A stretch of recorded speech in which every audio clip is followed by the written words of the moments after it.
आसिफ साहब, साफ की तवक्को आपकी तरफ है। क्या वकुआ नहीं पेश आया? क्या मौजम गोंदल शहीद नहीं हुआ हमारा कारकुन? क्या 13 लोग जख्मी नहीं हुए समेत साबिक वजीर आजम पाकिस्तान के? जिस वाक़े को लेके इंटरनेशनल मीडिया में तूफान बरपा हुआ है, पूरी दुनिया में कश्मकश है कि आलमी सतह के लीडर इमरान खान पे हमला हुआ है। मारने की साजिश तो पूरे कारवान को थी। ये साजिश कहाँ तैयार हुई? ये किसका प्लान था?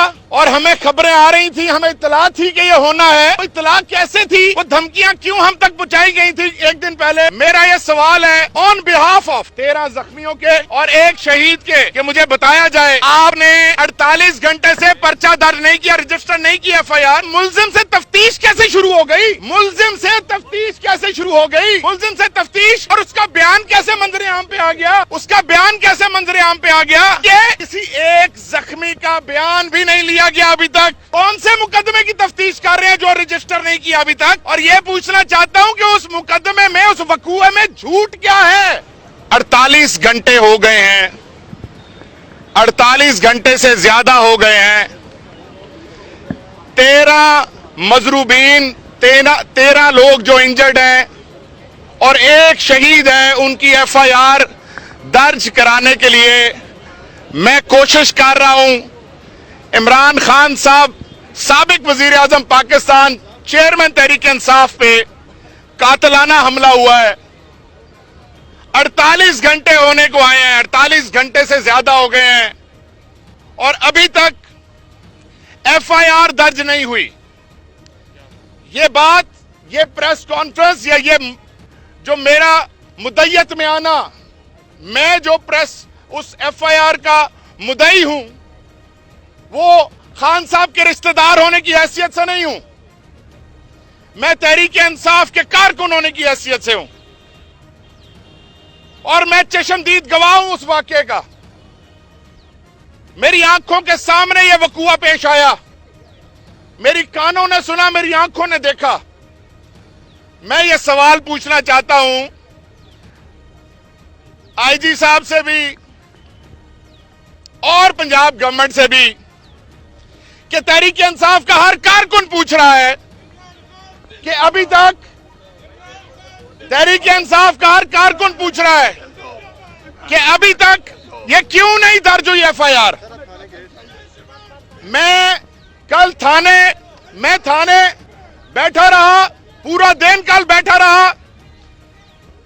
DPO SHO ने हमें गोलियां दी, कभी थाने की लाइट बंद कर दी। मेरा यह सवाल है ऑन बिहाफ ऑफ 13 जख्मियों के और एक शहीद के बिहाफ पे मेरा सवाल है आपसे। सवाल यह है कि मुझे बताया जाए कि आपने 48 घंटे से पर्चा दर्ज नहीं किया, रजिस्टर नहीं किया FIR, तो मुलजिम से तफ्तीश कैसे शुरू हो गई? मुलजिम से तफ्तीश कैसे शुरू हो गई? जी, मुलजिम से तफ्तीश और उसका बयान कैसे मंजरे आम पे आ गया? उसका बयान कैसे मंजरे आम पे आ गया? और जबकि किसी एक जख्मी का बयान भी नहीं लिया गया अभी तक। कौन से मुकदमे की तफ्तीश कर रहे हैं जो रजिस्टर नहीं किया अभी तक? और यह पूछना चाहता हूं कि उस मुकदमे में, उस वकूए में झूठ क्या है?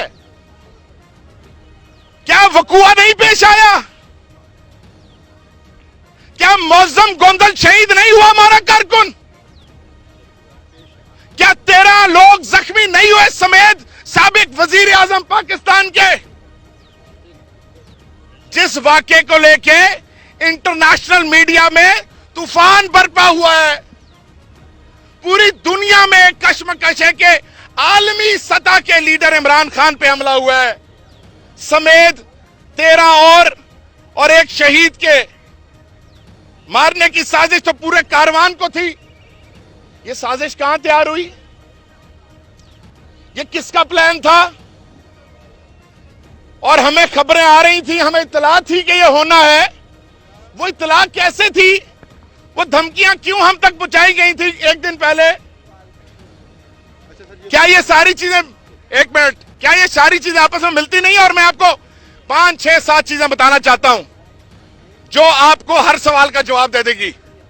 किसको तकलीफ थी इमरान खान से जिसकी हुकूमत खत्म करवाई गई, रिजीम चेंज ऑपरेशन करवाया गया, फिर उसकी पॉपुलैरिटी मुल्क में तूफान मचा रही थी, जलसे हो रहे थे बड़े बड़े, फिर उसके बाद उसने जिमनी इलेक्शन में सबको स्वीप कर दिया।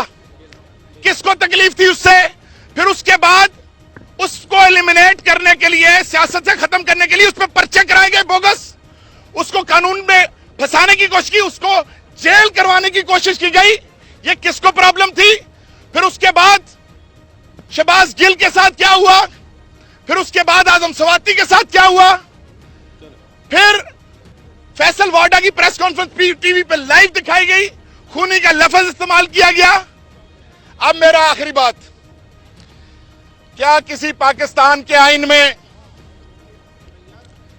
किसी फौजी को कानून के तले लाना मना है? किसी फौजी के खिलाफ एफआईआर कटवाना मना है किसी कानून में? क्या वकूए में कुछ झूठ हुआ है?